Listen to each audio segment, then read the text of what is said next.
Hi, I'm Rebecca, and I used to have a pretty horrible problem that a lot of people call road rage. But because I'm really funny, I like to call it road sarcasm, and I'm not the only one. And I had lines for everything. Comebacks, insults. I could pick you out of a crowd if I could see that you were going to drive right in front of me. And I shared it with my friends. We threw insults like Chinese throwing stars. I thought we were really funny. I mean, I was hilarious. Until one day, my husband was driving us around on errands, and I heard some of my words come out of his mouth. "What are you doing? You got one job. Let's move." It was funny, kind of funny now, but it really made me feel bad at the time. Because I knew why I felt that way, and I think I infected him with it. When I was 17, I was driving down the 4-lane highway that ran through our small town, and I watched as a man ran a stop sign and hit the side of my car and hit the other side, the back end of my car, and then pushed me across 2 lanes of oncoming traffic into a gas station parking lot. And I was livid.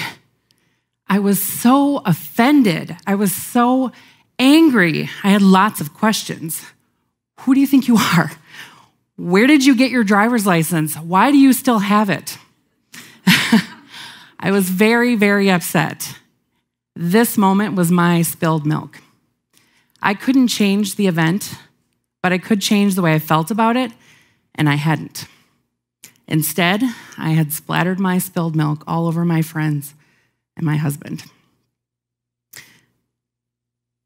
And on that day, driving around on errands, my husband spoke my story.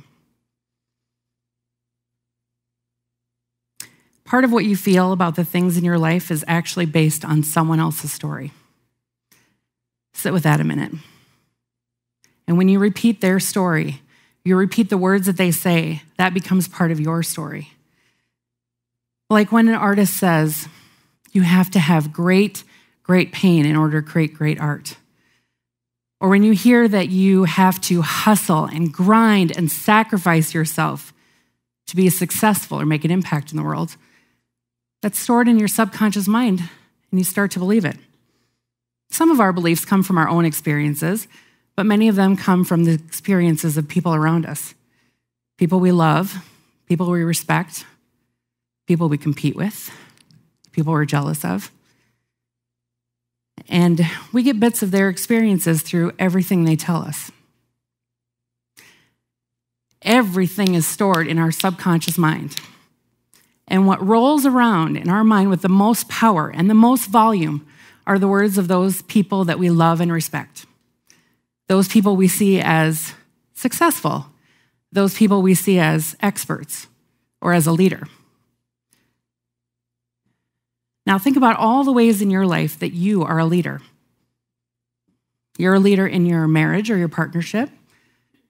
You're a leader in your company, your community, your family, your church. Maybe you're the leader of a team or the leader of a movement. Your message is rippling out all the time. And all those people you lead are part of your ripple. Anna Vitale estimates that the average person will influence 80,000 people in their lifetime. 80,000 people. That is the average person, not someone who is deliberately trying to make an impact in the world. That ripple is so much greater.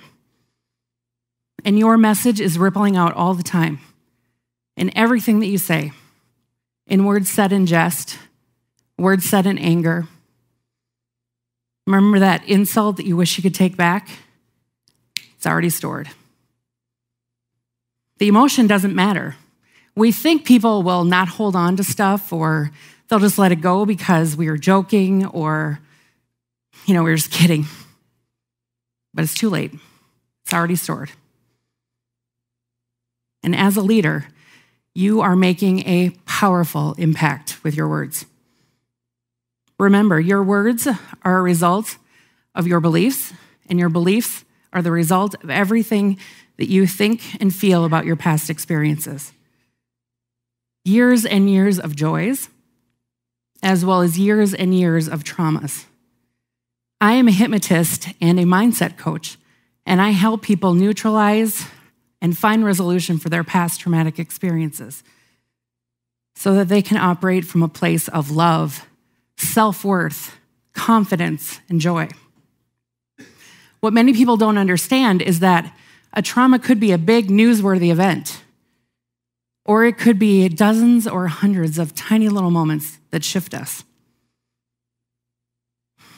It could be something like years and years of abuse, a sexual assault, dealing with an illness, feeling betrayed, being called ridiculous or weird, or a time that you felt like you were too much or not enough.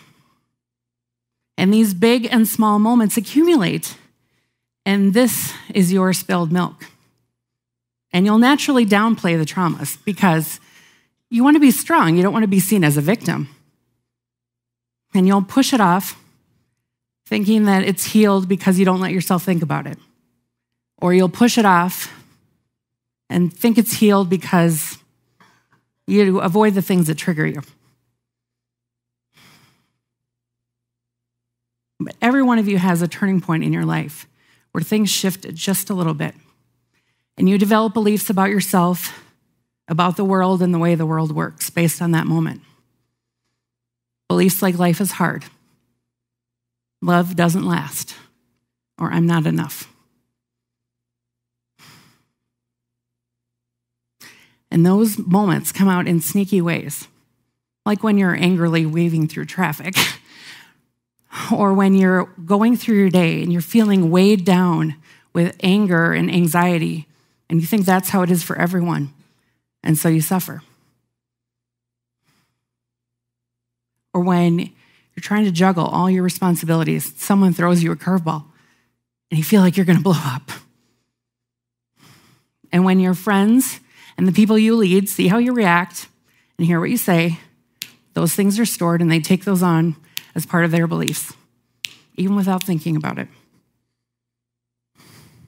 And as a leader, you have a responsibility to the people you lead to share messages that are of truth, present moment, and what is possible from here. Not messages that are of fear, doubt, or scarcity from a place stuck in the past.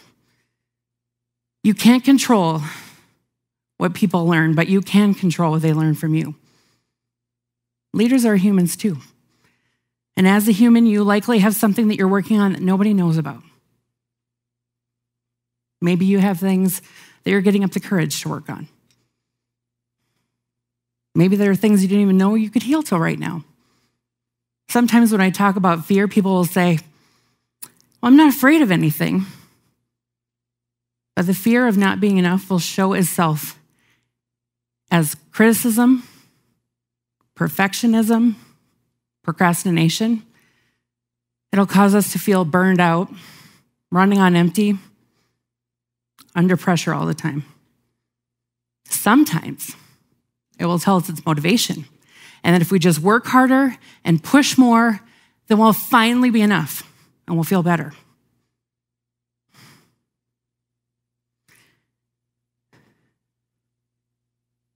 Really, we all need healing and resolution throughout our lives. Reaching a level of success doesn't mean that you stop working on yourself. In fact, it means you have a greater responsibility to do that work. Part of you may be resistant to the idea of healing and growing. You may feel like you don't have enough time. Why stir it up? But healing allows you to feel love, confidence, self-worth, gratitude, and appreciation for the present moment so much more often. And you have so much extra time and energy because you're not judging, obsessing, or second-guessing quite as much. And you can lead from a place where there are no limits on health, wealth, success, or happiness. And as you think about whether or not you are willing to go down this road to heal and grow, it doesn't matter if your leadership reaches around the globe or around your dinner table. It comes down to one singular question based in your integrity. Do you want your message to be one of fear and limits? Or do you want your message to be one that shares the infinite possibility of love?